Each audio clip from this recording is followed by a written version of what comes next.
السلام عليكم ورحمة الله وبركاته. شلونكم حبايبي؟ إن شاء الله كلكم بخير يا ربي. اليوم وصفتنا وصفة البيتزا ميني أو فطاير البيتزا. والمكونات اللي راح أحتاجها، راح أحتاج 6 كواب طحين، راح أحتاج ملعقة شاي ملح، راح أحتاج ملعقتين أكل سكر، ملعقتين أكل خميرة، ملعقتين أكل زيت أو زبدة حسب انتو تحبون، 5 معالق الحليب البودرة راح أستخدم. احتاج المواد هاي هسه، وكوبين طبعا الى كوبين ونص مي دافي. اول ما نحط المي هاي واحد. انا راح احط كوب ونص خلي اشوفه حسب الطحين. احط الخميرة، احط السكر،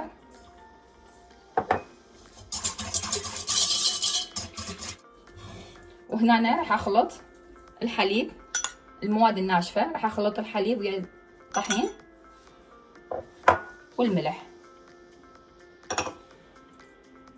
طبعا الان الطحين نخلطه همينه حاضر.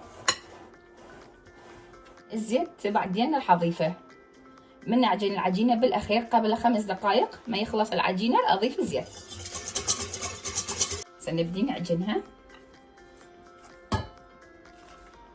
اضيف قليل هسه من الطحين. أنا طبعا بهاي الأثناء محضرة المي، هنا مي دافي، إذا يحتاج إلى طحين إلى مي بعد العفو أضيف. هاي هسه راح أضيف الزيت تدريجيا. وهاي العجينة هسه جاهزة صارت، راح أتركها لمدة 45 دقيقة ترتاح وأرجع لكم إن شاء الله نكمل الفيديو. هسه راح نسوي الصوص اللي احتاجه فوق البيتزا او فطاير البيتزا. هنا انا حطيت الزيت بجدريه، وهنا قصيت او ثرمت نص بصلايه احتاجها، و2 فصوص ثوم همينه برشتها، وراح احتاج الى شويه نعناع. طبعا انا هاي سويت هذا الصوص وياكم بالوقت السابقه العفو في البيتزا. هنا هسه انا ضفت البصل وهنا الثوم، هنتظره شوي ينحمس. هاي شوية فلفل اسود،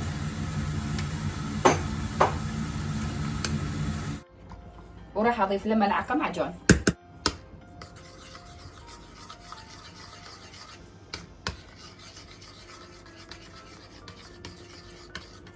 وراح اهرسه هسه يكون جاهز. وهاي العجينة هسه طبعا صارت. هاي العجينة اختمرت هسه.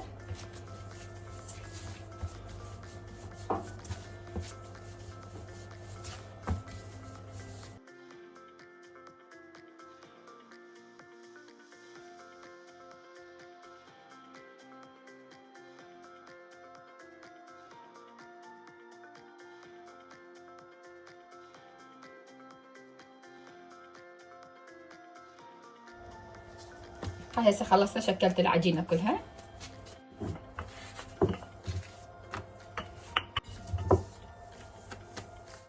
وهنا فتحت العجاين، خلصت هسه هنا الشكل الاول. احط له شويه صوص،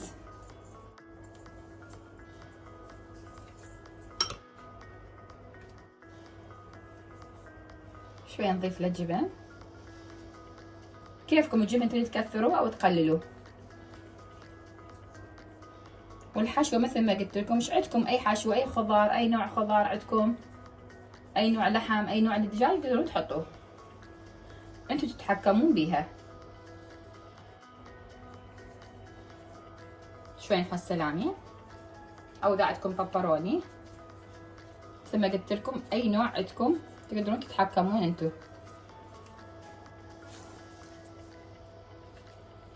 هنا أنا عندي كباب طبعا مجمدته، كباب شوي.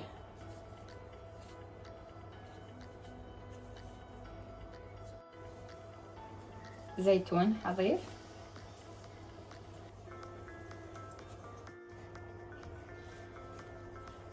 فلفل، طماطة.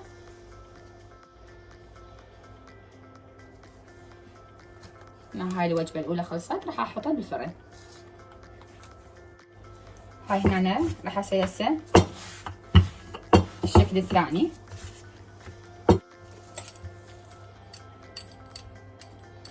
أسوي أشرحه بس ما وصل الأخير. هاي عندي جبن، أي نوع جبن تقدرون تحطوه، ما قلت لكم تتقيدون بالحشوة.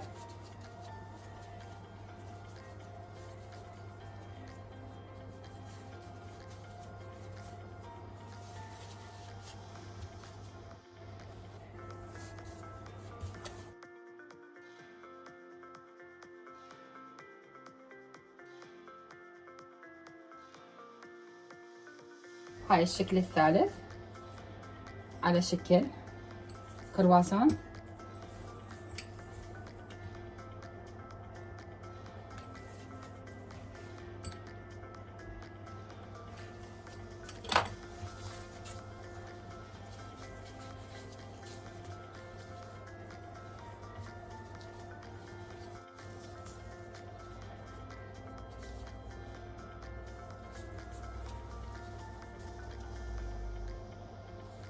احط من جبن، اي نوع جبن عندكم.